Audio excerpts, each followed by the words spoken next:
नमस्कार दोस्तों, कहानी को शुरू करने से पहले हमारे चैनल हार्ट टचिंग स्टोरी 2.0 को सब्सक्राइब कर लें और घंटी को दबा दें, जिससे हमारी वीडियो आप तक पहुंच सके। आइए शुरू करते हैं आज की स्टोरी। माँ बेटा और लालची बहू, सोच बदल देगी यह कहानी। एक छोटे से शहर में एक परिवार रहता था, जिसमें राहुल और उसकी माँ बेहद खुशी से जीवन व्यतीत कर रहे थे।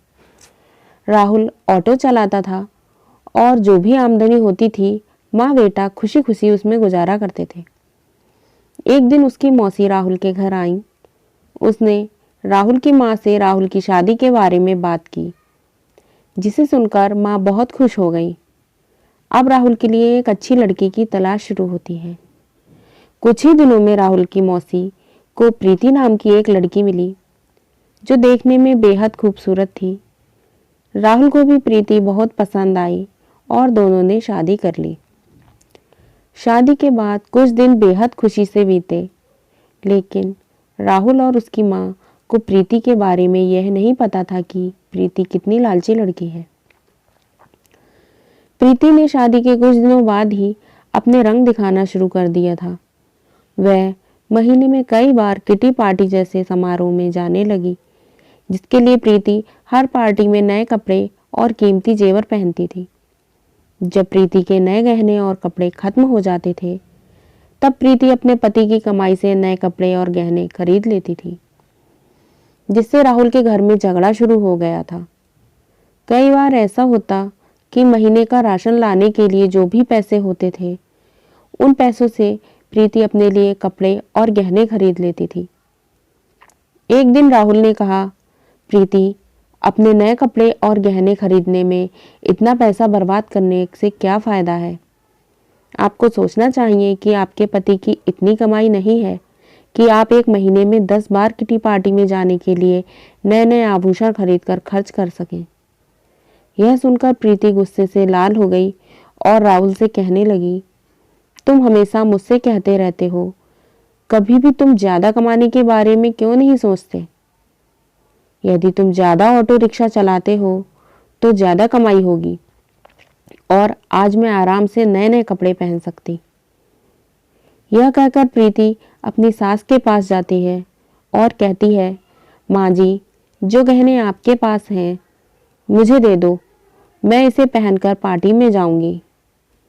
राहुल की माँ पूरी बात सुनने के बाद कहा कि पुराने जमाने में सभी बहुएं अपने जेवर सास को देती थी, लेकिन तुम मुझसे गहने मांग रही हो। प्रीति ने कहा, आप गहनों का क्या करेंगी, मुझे दे दो। अंत में राहुल की माँ ने भी अपने सारे गहने प्रीति को दे दिए और प्रीति उन गहनों को पहनकर किटी पार्टी में चली गई। इधर प्रीति के जाने के कुछ देर बाद ही घर में राहुल की मौसी आ गई। उसने राहुल की माँ से प्रीति के बारे में पूछा तो माँ ने प्रीति के बारे में सारी बातें बताई। यह सुनकर प्रीति ने मौसी ने प्रीति को सबक सिखाने की सोची। प्रीति की सास भी इस खेल में शामिल हो गई। राहुल की मौसी घर का सारा राशन और सामान अपने साथ ले गई और थोड़ी देर बाद अपने सारे गहने और नए कपड़े ले आई। गहने और कपड़े लाकर उन चीजों को घर की अलमारी में और कुछ रसोई में रख दिया और अपने घर जाने लगी।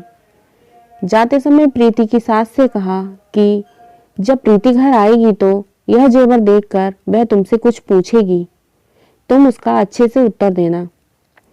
उसके कुछ ही समय बाद प्रीति किटी पार्टी से घर आई और अपनी अलमारी में सभी नए कपड़े देखकर बहुत खुश हुई। लेकिन शाम को जब प्रीति रसोई में खाना बनाने गई तो उन्हें फिर से राशन के डिब्बे में नए गहने मिले, जिसे पाकर प्रीति बहुत खुशी हुई। उसकी खुशी का कोई ठिकाना नहीं था। लेकिन जब प्रीति ने किचन में राशन की तलाश की तो उसे कुछ ना मिल सका, जिससे वह परेशान हो गई और अपनी सास के पास गई और पूछा, माँ जी, किचन का सारा राशन कहाँ गया। तब सास ने कहा कि बहू, आपको गहने कपड़े सबसे ज्यादा पसंद है, इसीलिए आज मैंने घर का सारा राशन और सामान बेचकर आपके लिए नए गहने और कपड़े खरीद लाई हूँ। अब आप इसे पहन सकती हो और पार्टी में जा सकती हो। यह सुनकर प्रीति ने कहा, ठीक है, मगर खाने के बिना मैं गहने और कपड़ों का क्या करूंगी? तो सास ने फिर जवाब दिया कि अब खाना खाने की क्या जरूरत, तुम्हें अपनी सबसे प्यारी चीज मिल गई है, तुम्हें इससे खुशी होनी चाहिए। यह सुनकर प्रीति को अपनी हरकत पर पछतावा होने लगा। तभी राहुल की मौसी भी वहां आ गई। उन्होंने यह भी कहा कि यह सब मैंने आपको समझाने के लिए ही किया है कि केवल नए कपड़े और आभूषण जरूरी नहीं है, इसके अलावा दुनिया में भी बहुत कुछ होता है, और अगर आपको नए गहने और कपड़े पहनने का इतना शौक है तो आप खुद क्यों नहीं कमाते और उस पैसे से ये सारी चीजें खरीद लेते हैं। सारी बातें सुनने के बाद प्रीति को अब सब समझ में आ गया और अब से उसने फिर कभी ऐसा व्यवहार नहीं किया और अपने पति के कमाए हुए पैसों से खुशी खुशी से रहने लगी। उम्मीद है आज की कहानी आप लोगों को पसंद आई होगी। यदि कहानी पसंद आई हो तो प्लीज़ मेरे चैनल को सब्सक्राइब कीजिए, वीडियो को लाइक कीजिए और अपने दोस्तों के साथ शेयर कीजिए। Thanks for watching.